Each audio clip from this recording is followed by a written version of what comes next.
Don't panic. I know when you get home you will look at your ultrasound results, and I want you to know that there's something wrong with the baby. It looks like the baby only has one kidney.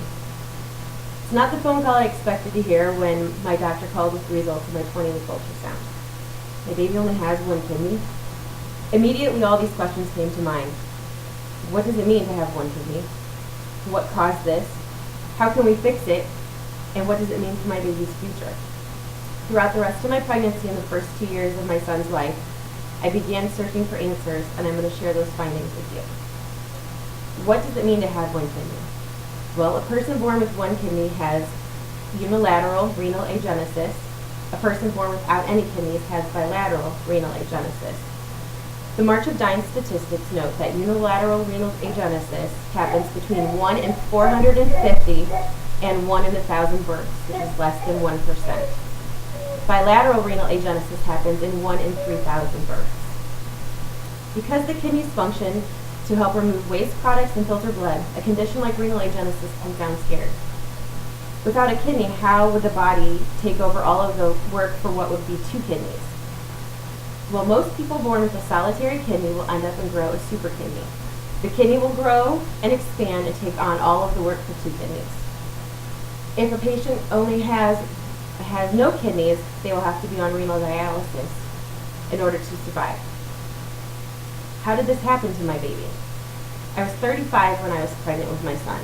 To doctors, this is considered advanced maternal age and high risk. Oh my gosh, is this what caused this? As a parent, all you want to do is everything you can for your child, even before they're born. I had a pretty healthy diet. I exercised. I avoided smoking and alcohol.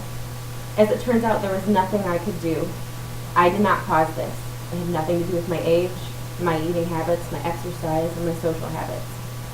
The Indiana State Department of Health states the exact cause of renal agenesis is not known. It's thought to be multifactorial, which means that there's multiple factors, including genetics and the environment. And it's necessary for renal agenesis to occur. It often happens with a genetic mutation. The website infokid.org explains that a lot of it are not genetically inherited, but they're caused by those mutations, but they are often found in other syndromes such as Down syndrome. With my mind at ease knowing that there was nothing more I could do, I concentrated on what could we do in the future. Most kids born with one kidney end up seeking no surgery, and they end up just following up with physicians and specialists. The outlook for those diagnosed with bilateral renal agenesis is poor. The Congenital Disorders Sourcebook explains that if both kidneys are not there, they can't produce the urine while they're in utero, which means no amniotic fluid, which means their lungs don't develop, and unfortunately the majority of these babies pass away as stillbirths or early death. As my now rambunctious 2-year-old runs around the house, singing and babbling, pushing his cards across the floor and hugging on his sister, I'm grateful that he appears to be living a normal life and hitting all of his milestones on time. This does not mean the rest of his life will be easy, and it doesn't mean he'll be able to do everything that he wants. Dr. I. David Weiner advises in the Encyclopedia of Kidney Diseases and Disorders that people with one kidney should be careful to avoid injury, and if they participate in contact sports, they need to wear protective gear. Currently, my son is obsessed with football on television. Sadly, he will not be able to play football due to it being a contact sport, but that doesn't mean he can't participate in other aspects of sporting.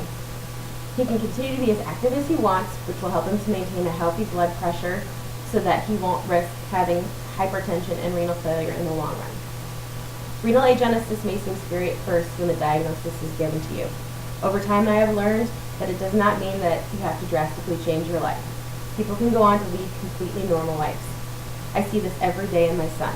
He is learning, he is growing, he is thriving, he is living with renal agenesis. Thank you.